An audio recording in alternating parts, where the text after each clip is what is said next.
Rapid decarbonisation is required to meet net zero emissions by 2050, but we need to do a lot more by 2030. We need to cut emissions by 58% from 51 to 21 gigatons per annum if we're going to achieve those global targets by 2050.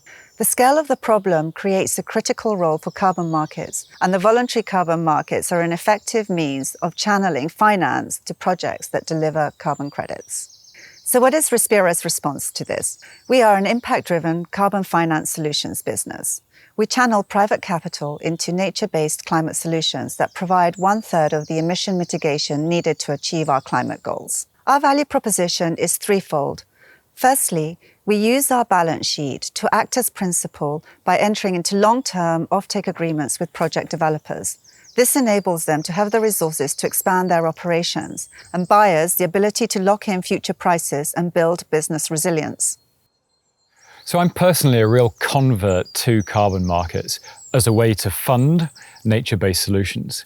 I spent the last 5 years in Kenya, and during that time, it was my job to find ways to bring private finance to conservation and restoration projects. And we always found this so difficult, especially when the fundamental ecosystem service that was being provided, in this case, storing carbon, wasn't being valued. Now, the carbon markets completely changed that.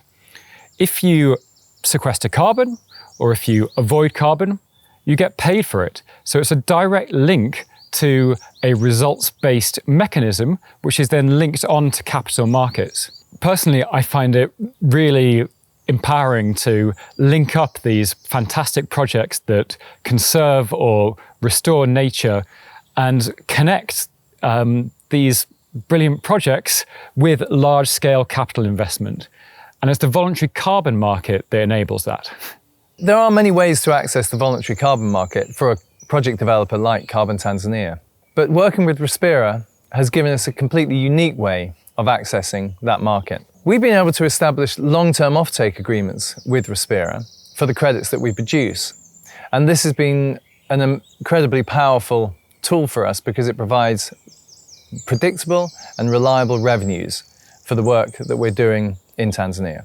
Secondly, we give our buyers access to high-quality credits in bespoke portfolios and with tailored reporting to meet their sustainability and ESG commitments. So we've put a lot of thought into the types of projects that are suitable over time for companies that have entered into long-term decarbonisation commitments, and we've built the portfolio accordingly. So in the near term, the emphasis is on avoidance projects, avoidance credits, and in particular forest protection or REDD+ projects. And the reason for that is that they can deliver significant impact, both from a climate perspective and community perspective, at relatively low cost and in the near term. However, over time, we'll be adding a larger number of removals projects to the portfolio. So that could be projects such as afforestation, reforestation, soil carbon or blue carbon. And they are appropriate for companies that have entered into net zero strategies, where they need to use removals credits in the long term to offset residual emissions.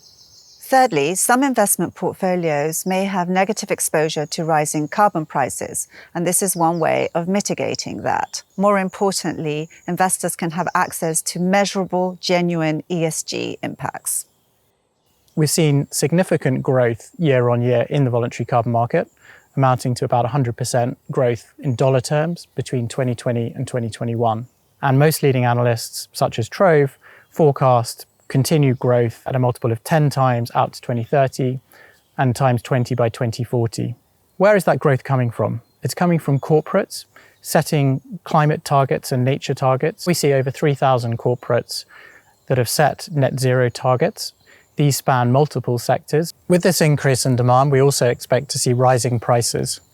This is fundamentally because supply is inelastic. It takes 2 to 3 years for projects to come online. And those that actually sequester or remove carbon from the atmosphere, such as reforestation projects, materially longer than that to issue their first credits. In line with most market analysts, we expect to see a rising forward price curve over the coming decade.